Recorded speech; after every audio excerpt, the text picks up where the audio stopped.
Hello and welcome to the Wormhole Podcast. I'm Charlie Place, and with me today is Samantha Sotto, author of the fantasy and magical realism novels Before Ever After, Love and Gravity, and A Dream of Trees. Welcome, Sam. Thank you for having me. Thanks a lot, Shelley. It's a pleasure to be here. I'm very glad to have you here. So, it's been a long time. I've been reading your books for a while. It's good to hear what your voice sounds like, finally. It's kind of surreal, in fact. Yes, yeah. No, I may have done some research before I had you on this podcast, so I knew your voice and yes, that sort of thing. Yes, it's nice to speak to you personally. Okay, great. I'm wondering now what recordings of me are out there. I'm scared. Well, it's all on YouTube. You're fine. Oh, really? Okay. Hopefully not the family Christmas parties and things like that.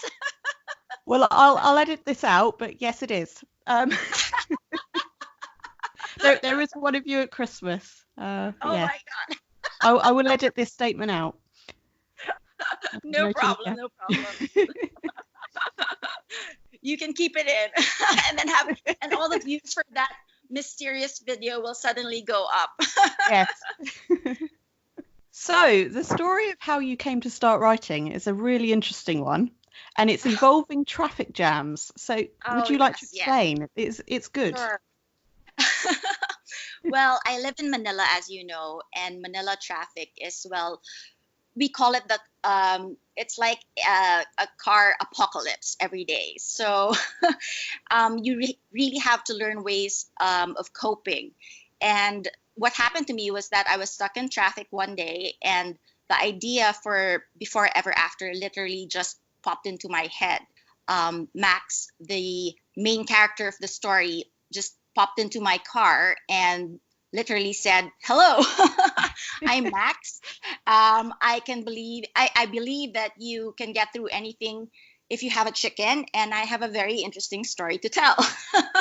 And from that time on, he really didn't leave me alone. So I had no choice but to lock myself up and finish writing the book. So he came to you as he very much is in the book then, because he's a very kind of character that has lots of different personality bits to him, which you realise as you read the book, you find out why. Yes. So yeah, you say about the chicken that's something that is throughout the book. Is there anything that inspired the chicken and the egg situation? I wish I could claim that I thought about that, but literally it was Max's idea. I mean, right. He complete. He was literally fully formed, and he was the one who said that he believed that he could get through anything if he had a chicken. And yeah, I just, had to go along with it. I realize I sound like a crazy person, and to people who haven't read the book, I can already see what their faces look like at this point. But yeah, that's the truth. No, it's a good book. If anyone's hearing you haven't read it, do. And I think you've picked a reading that summarises the book perfectly, and it will open the door to more questions. So let's have a reading, I think. Okay, so this is from the prologue. Atocha Station, Madrid, Spain, 3 years ago. Jasmine. It was not Max Gallus's top choice for his last thought, but it would have to do. He wondered if there was time to say it out loud. He had difficulty telling which came first, his phone shattering against his cheek, his skin tearing from his ribs, or the flames taking dibs on what was left. He was certain, though, that the silence came last. It always did.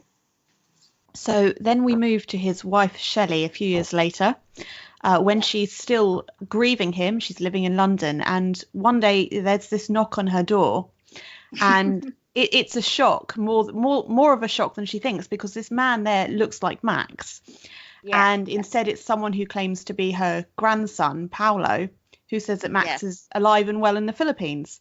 Yes. Yeah. It happens so same age as her husband. Yes, yeah, that's I'm not going to say any more there. That's your story and how it continues. It's just great. So this story is kind of, it's not time travel, but it plays with time. And then Yes. you've got the road trip, the touring holiday aspect.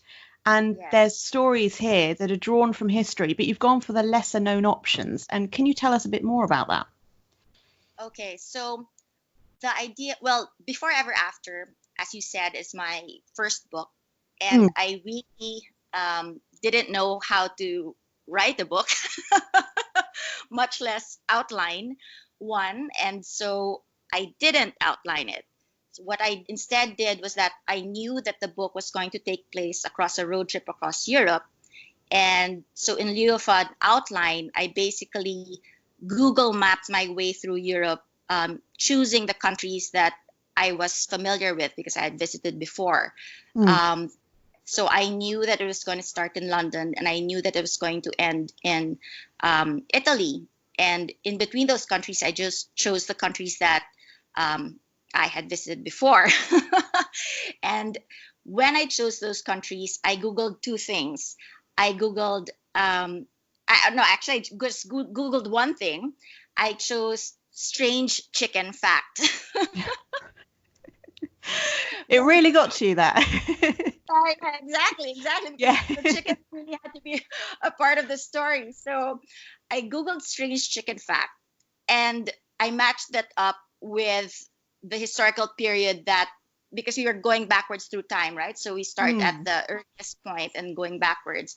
So I matched that up with the historical period, and I inserted my strange chicken fact into a lesser known part of history.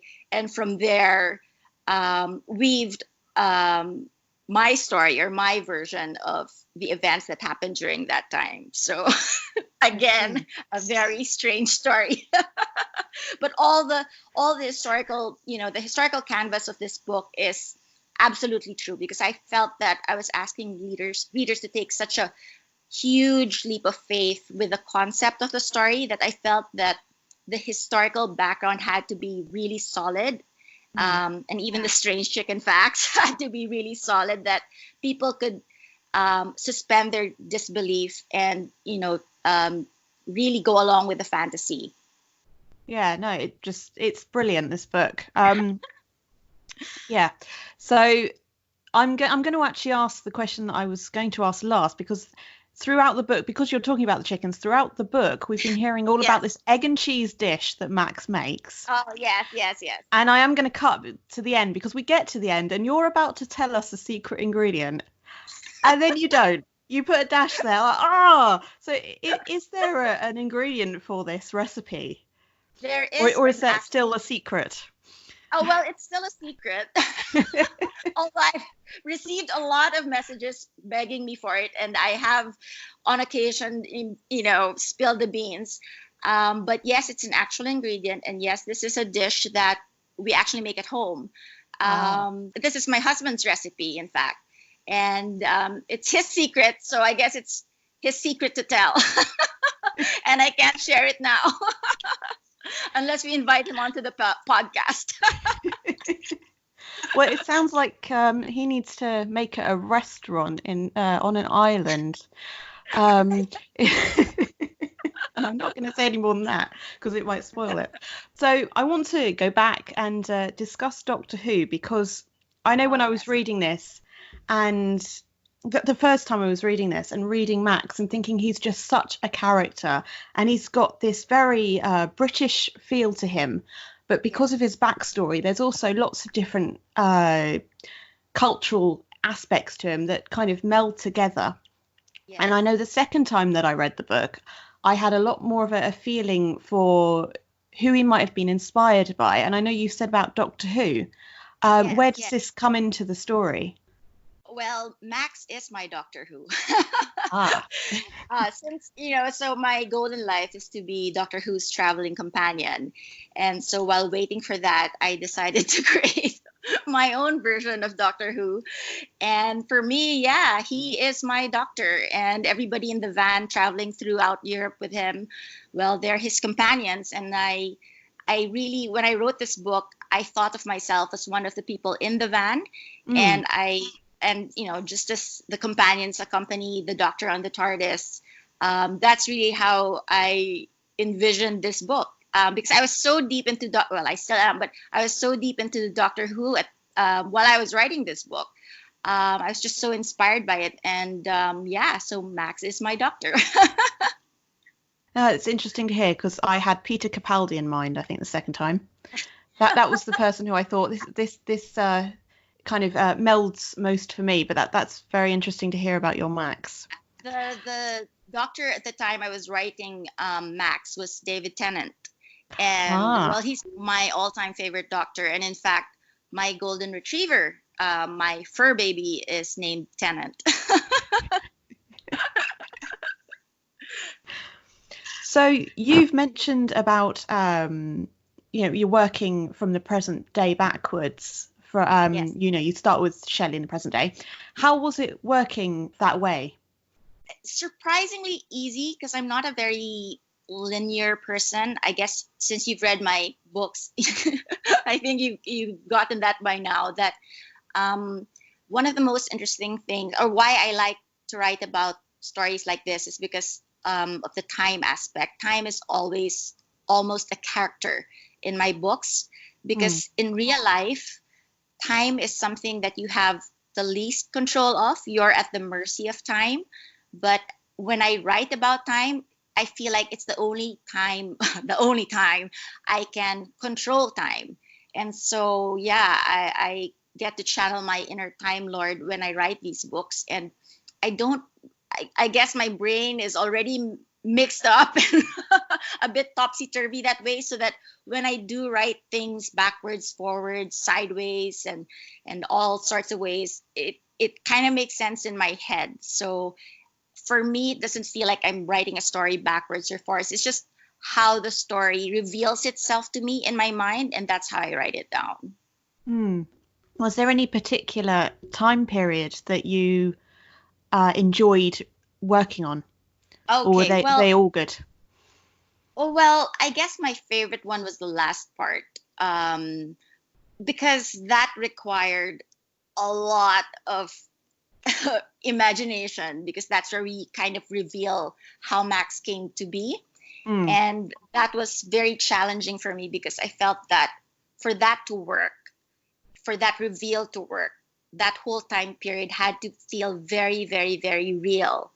And so I guess I researched that the most. I watched documentaries and I read a lot, just so that I could flesh it out in my head.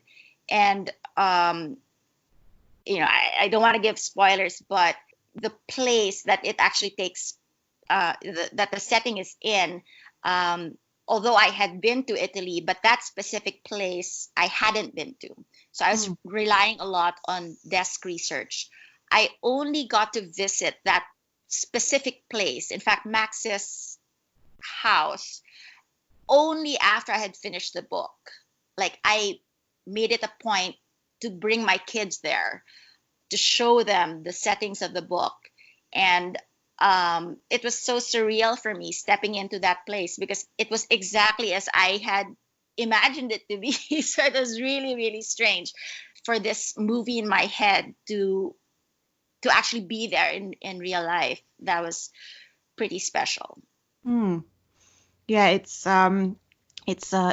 I won't reveal much either, but it's quite a haunting story.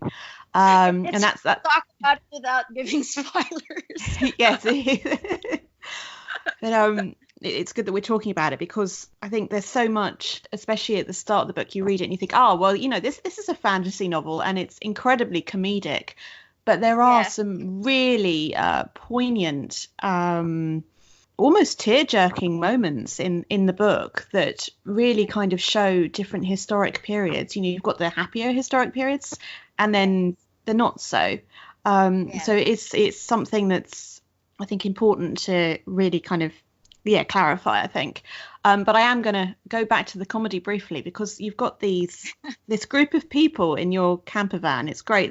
This little touring holiday. It's a very kind of personalized, intimate experience for everyone. Yeah. And the group of campers that join Max and Shelley, they are just brilliant, and they have a great dynamic. Where did they first come into the story for you? Well, as I said earlier, I thought of myself as part of that tour. So I tried to come up with characters that I would, in real life, enjoy being with. So characters that I found interesting or funny. And yeah, so that's basically how I created them. Like, who are my ideal traveling companions? So yeah. So one of them is Shelley, who we haven't really mentioned so much yet. She is the second main character, and she thinks, she's coming from a place of grief, and she thinks a lot, and her thoughts are full of metaphors that kind of mask her real worries. Sometimes, sometimes they'll mask them. Sometimes her thoughts are clear.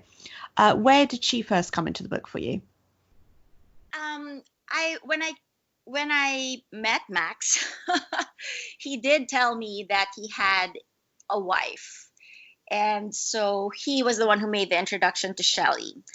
As for her backstory, I kind of it came to me as I wrote the book, if that makes any sense.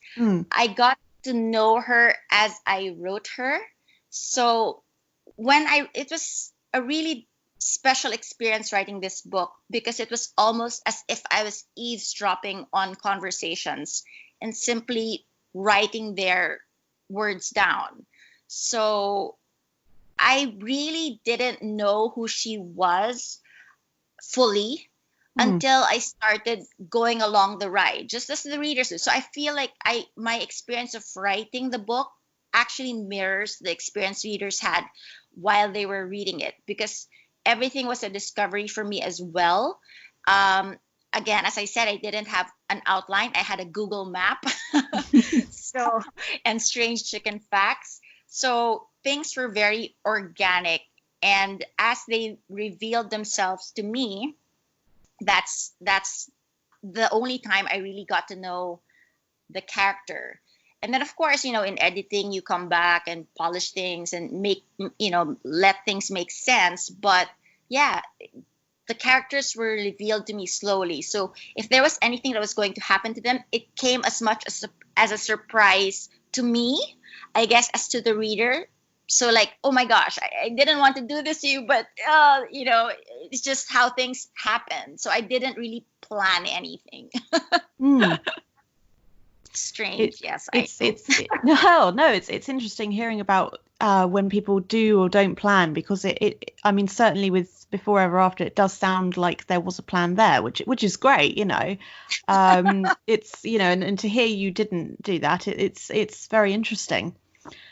I guess because I didn't know any better. I mean, I'm sure it would have gone faster and more smoothly if I had planned in advance. Maybe I really don't know, because I was really winging it. I mean, I wasn't a writer at that point in time.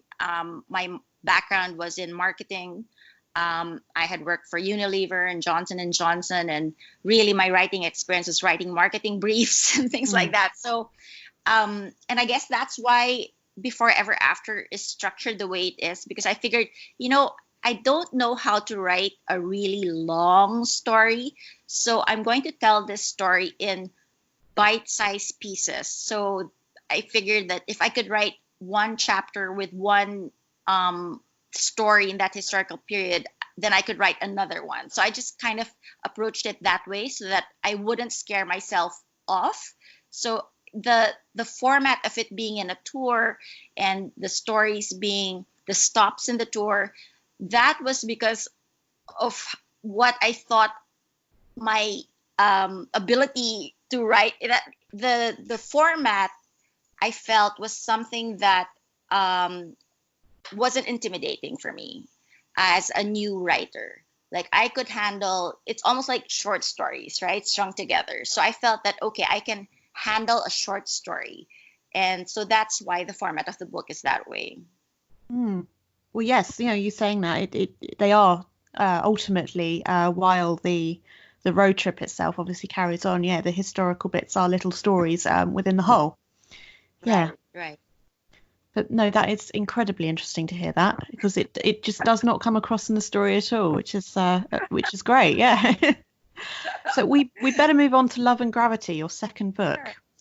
Okay. And I think we start with a reading, because your reading will introduced the book well, I believe. So this is from chapter 1. Issac, Woolsthorpe Manor, 1666. Issac is 24. History is what men choose to remember. Truth is what a man cannot forget. Issac recalled everything about the night he wrote his last letter to her. It was Tuesday. He was young. Oak gall ink stained his cuticles, and he was more in love with Andrea than he had been the day before and the day before that. He inhaled through his teeth and sealed his letter with molten wax. Red, the shade of good claret, seeped from under his copper seal and cooled in the shape of a rose. Issac lingered over the wax petals, debating whether they were blooming or withering away. Beginnings and endings were oftentimes difficult to tell apart. He nudged his letter deeper into the halo of the tallow candlestick on his desk, undecided. Sheep lard sputtered around the candle's wick, scenting Issac's small bedroom at Woolsthorpe Manor's second level with wisps of burning fat. A dim orange flame flickered over the grooves of his wax initials. The tip of the I bled into the seal's border, and the grooves of the N were thinner than he would have liked. But he did not doubt that Andrea would know whom the letter was from. He pressed the seal to the bow of his mouth and dented it with a whisper and a kiss. Andrea. So this is your second book, and it's more, I suppose, of a traditional time-traveling adventure. And this time you've got Issac Newton, a character who's very real. So you've got the factual history of Newton is that, to our knowledge at least, he never married or had a lover. When did you first have the idea to fill in this gap? When I was thinking of Love and Gravity, I wanted to choose a character that I could change people's perception of. So I thought that Issac Newton fit the bill because he's the type of person you study in school. You don't think of him as a romantic lead. We really know of him through his discoveries. And yes, as you said, he's someone we know as who's never been married. But as I was researching him, I discovered that he had what they called his miracle year, and that happened when he was 24 years old. And during that year, that's when he made all his major discoveries about gravity and calculus and optics. But the thing is, he wasn't in the public eye at that time because it was during that time that his school had closed because of the plague and he was forced to return home. And we don't really know anything about that period. So I thought, okay, perfect. This is the gap that I need to create my story. So that's why I chose him, because he was this figure that we had a very clear picture of, but at the same time gave me the opportunity to, surprise people with a new story about him. That sounds, I haven't heard that before about the year and not being in society, I suppose. And that does sound very plausible. Yeah, that Yes. sounds like something that could definitely have happened. You've got the how you start it, a box, and you have this extract from John Maynard Keynes about a box that was opened and contained manuscripts. Yes. And that is a real thing, and it did contain real manuscripts. That's where you've brought your story in. Where did this part come in? Yeah. Well, actually, there's a funny story. John Maynard Keynes actually played a bigger part in the first draft of this book. In fact, he was in half of the book because he was such an Issac Newton fanboy, if you will.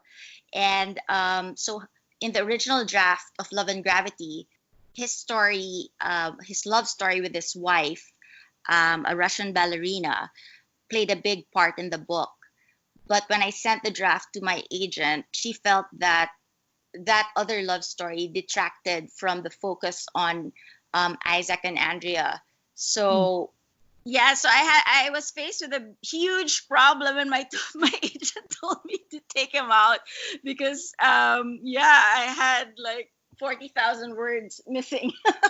Gosh, yeah, that's quite a lot. Because originally his wife played a big part in delivering Isac's letters to Andrea in the present day.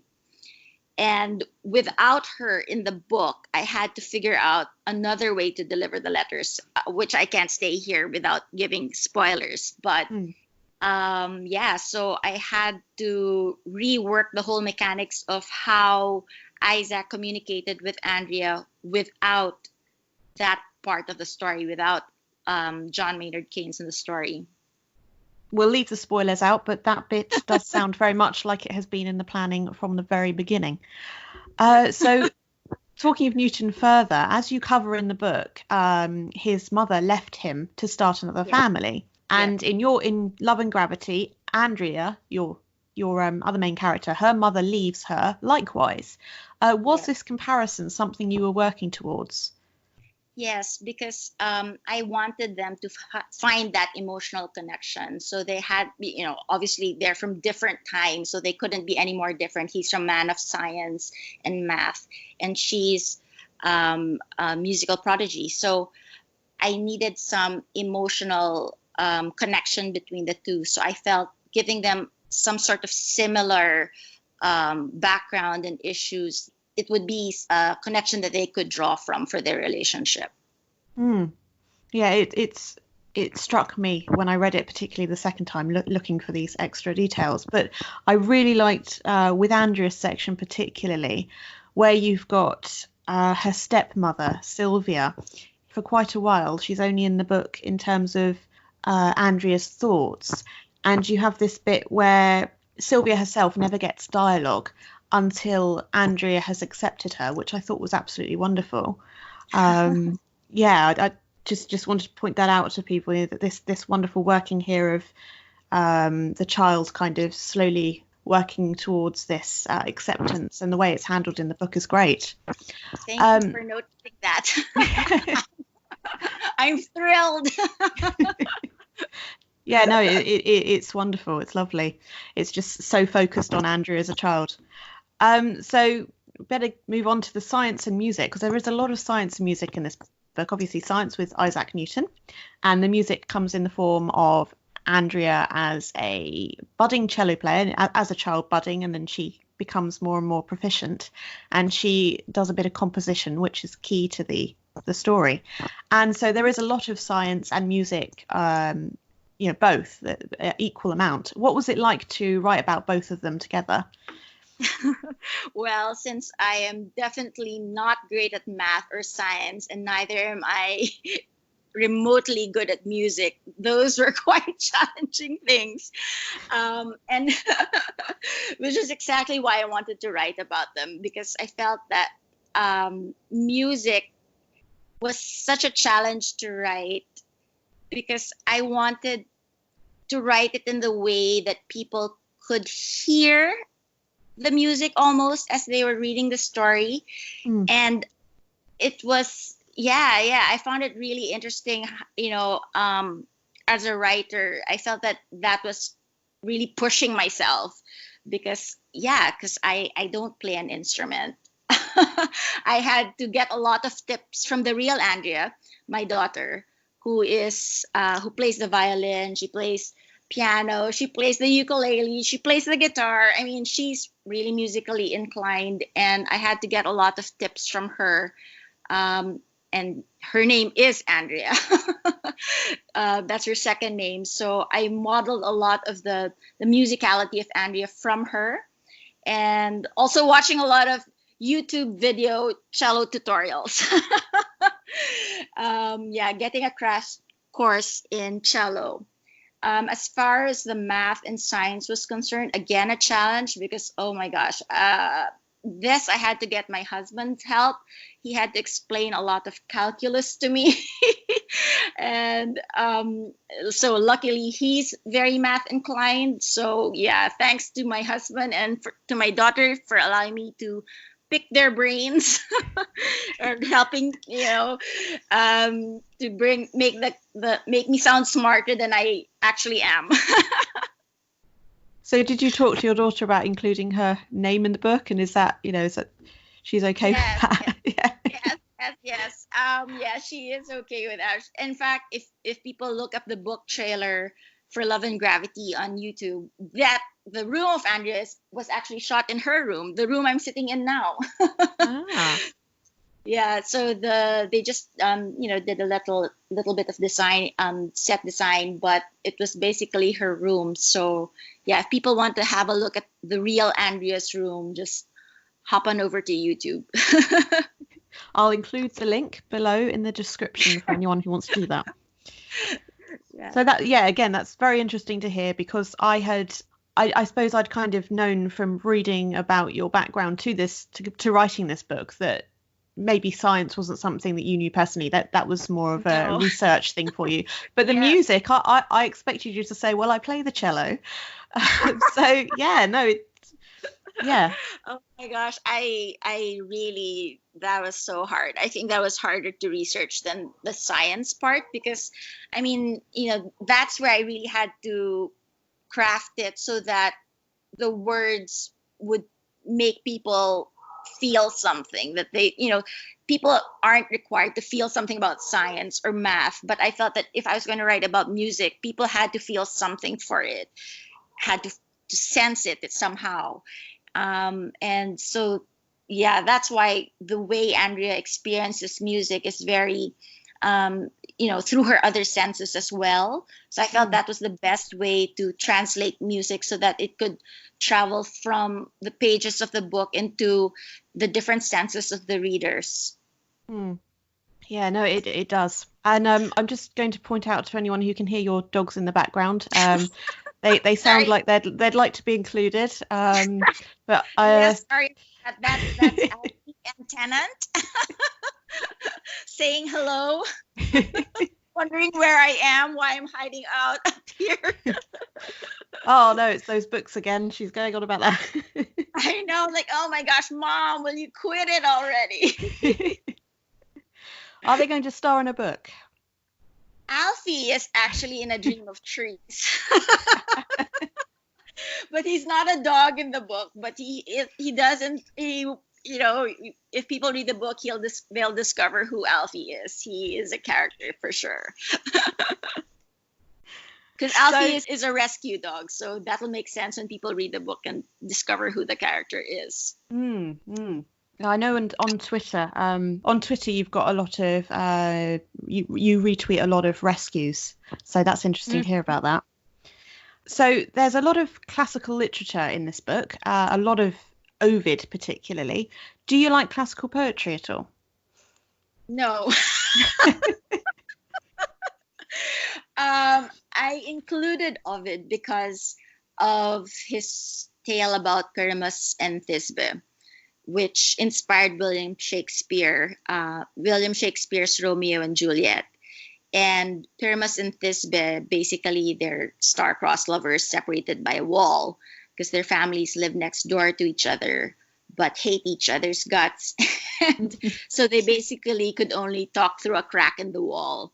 So I felt that, it mirrors Love and Gravity, but my crack is a crack through time. And I felt that, Ovid had a lot of wisdom to share in the book. So was that one of the starting points as well, Ovid, or did you come to that later?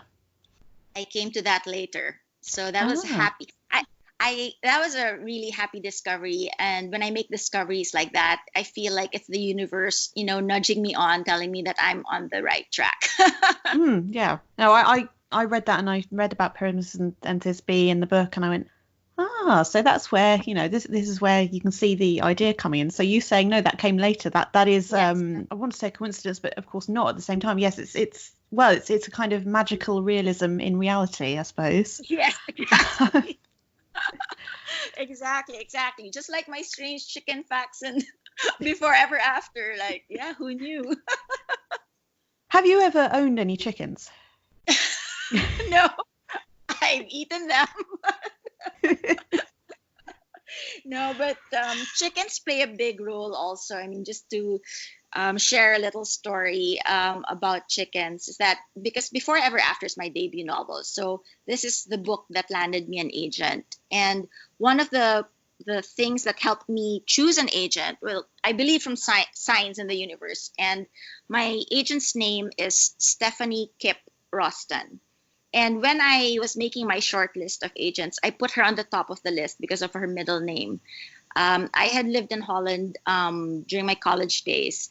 And one of the few Dutch words that I still remember is kip. And kip is the Dutch word for surprise, surprise, chicken.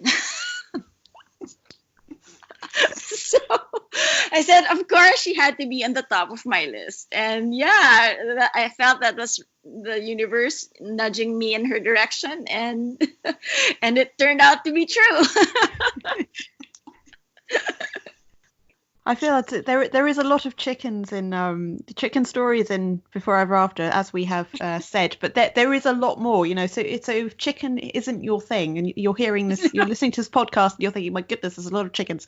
There is a lot more as well. So if you love chickens, you will love this book. If you're not so interested in chickens, you will still love this book. Do read it. I know people might think, like, what in the world is this book about? If you are enjoying our discussion on chickens and everything else, the books Before Ever After is very funny, so you're on the right track. And kind of in relative terms, Love and Gravity is less comedic. There are I think 0 chickens in that one, unless potentially they've eaten chicken for lunch. Yes. So we should probably move on to A Dream of Trees, and I think, should we start with your reading? Okay. So this is from the first chapter as well. The door never changed, but the rooms behind it did. Small rooms, burning rooms, rooms that weren't rooms at all. Shiori Amatsuchi had stopped trying to guess where the door was going to lead her next. The only certainty was that whoever she found inside those rooms was going to be dead before she left. She pressed her ear to the warm cypress planks and listened, half convinced that she did this out of habit than hope. Only silence ever echoed through the wood. Shiori closed her fingers around a brass doorknob that had tarnished to black. There was no shape she knew better. She had turned it countless times, and each time it grew slick from her icy sweat. She wiped her palms over her blue gardening apron. Like the door, the apron and the ripped linen dress she wore beneath it were constant. She was always dressed for a day of puttering around the garden, pruning branches and snipping off dead leaves. Shiori did not mind that her clothes never changed. They kept her ready for good days when the door allowed her to spend time with her trees. On bad ones, her clothes didn't matter. There was no appropriate attire for watching people die. So we are going to talk about this book a little bit less, because for anyone who hasn't read it, the journey of this book is it's stupendous, and we're going to be careful about spoilers. So I'm just going to say that beyond that, beyond what Sam has just read in the prologue, we open with character Aidan, who is in a hotel room. He's waiting to die, and suddenly, into this room walks Our Lady, who we've just been introduced to, who he's never met, and she's going to want to take him into rooms, as they're called, something he has to do before death. So I will leave the premise there. That is your premise, and it is an incredibly moving book. You do want to have some tissues with you. It's incredibly different to the other 2 books, but still just as good. This is definitely a Samantha Sotto book, but very away from all the time travel. So, Sam, it is a breakaway, and I know that you self-published this one. What was the reason, if you can expand on that? Well, the book came to me as a gift. It popped into my head really from the beginning. It didn't feel like the idea was my own. I felt that it was given to me just for me to tell, that I was just a messenger of this story, because I literally would dream about the scenes, and the next day I would just write down what I dreamt about. So I felt that the way I received the book from the universe, was so generous. It took no time to write because it was really complete, and it just fell into place. When I spoke to my agent about it, about the idea to give it as a gift on my birthday, on my 10th year in publishing, she said, yeah, she really fully supported it and felt that it was a good way to thank my readers and to connect with them. So I'm very grateful for her support. And yeah, I just felt that it was something that I wanted to give as a gift because it came to me as a gift. And I was able to process a lot of my own emotions as I wrote this book. I knew that self-publishing it was going to limit the readership, but I also felt that, it would find its way to the readers who needed to read it the most. And I don't think it's the kind of book maybe people are ready for, like, the way you can pick up Before Ever After and just read it today, or Love and Gravity.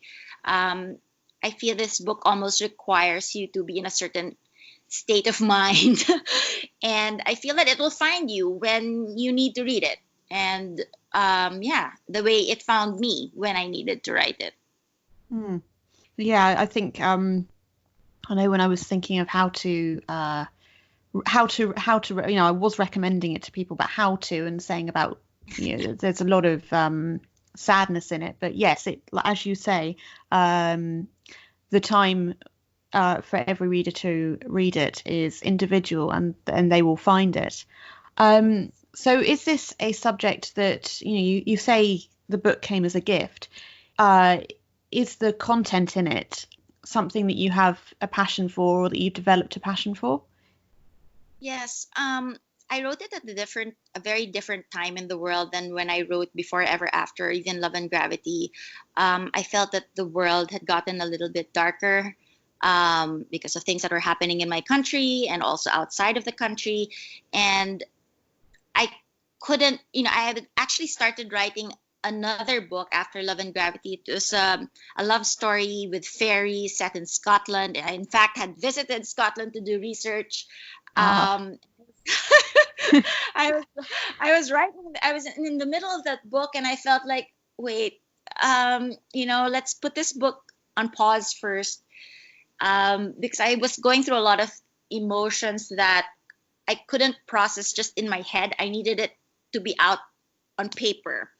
And the idea for this book came along, and I thought, okay, this is how I'm going to process all these issues, a lot of negativity that I was feeling, also the disappointment I had with the world, and in the end, although on the surface it seems like such a dark book because it is about death and processing death, ultimately I think it's a book on how to live and how to find hope. And that's what I found for myself as well when I wrote this book, because I was searching for hope. I was searching for the light at the end of the tunnel.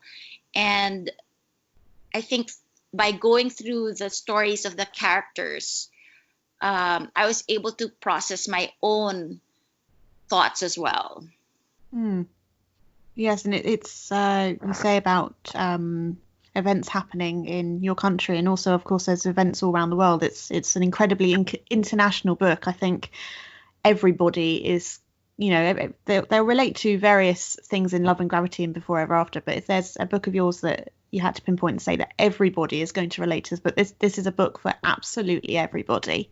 I just, I think it is an important aspect of it. So you say about this book that you've gone to Scotland to research, which is obviously, that's a lot of time spent. Do you think you might go back to this book?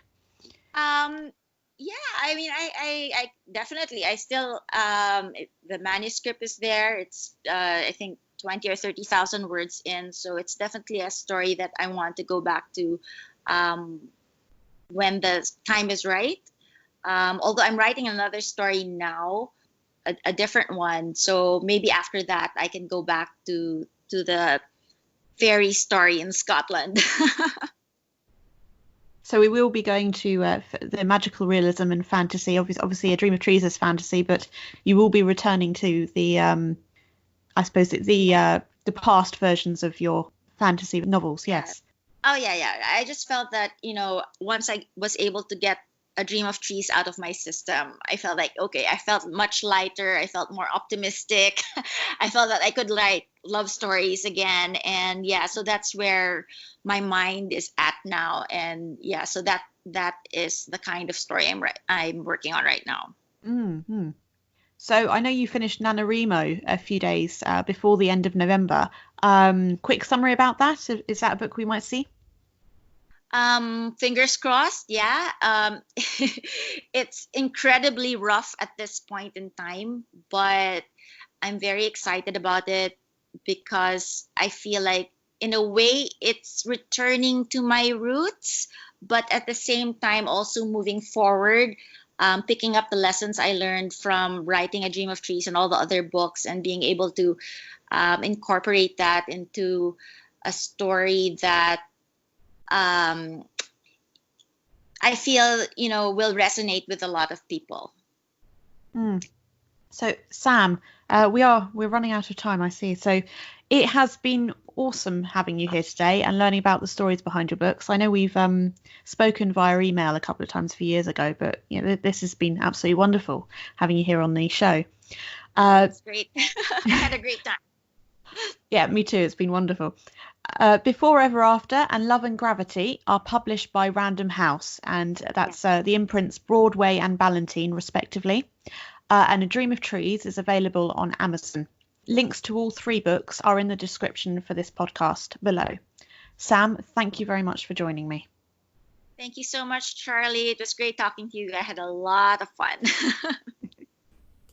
Join me on Monday, the 13th of January 2020, when I will be talking to Nancy Bilyeu, author of the Joanna Stafford trilogy, The Blue, and the forthcoming Dreamland.